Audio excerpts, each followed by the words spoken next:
Welcome to Samba Samba. Enjoy the video. In this video, I will explain how to program your Infiniti G35 key fob.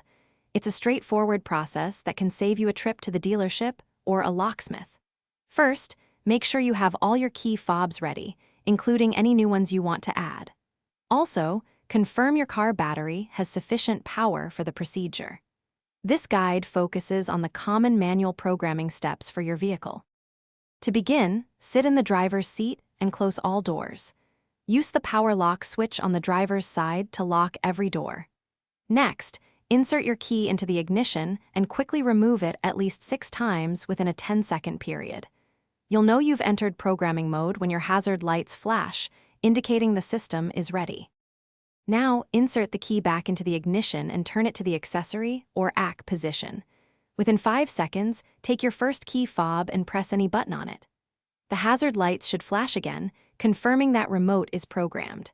If you have more fobs, unlock and then lock all doors using the driver's switch, then press a button on the next remote within 5 seconds. Repeat for all remaining fobs.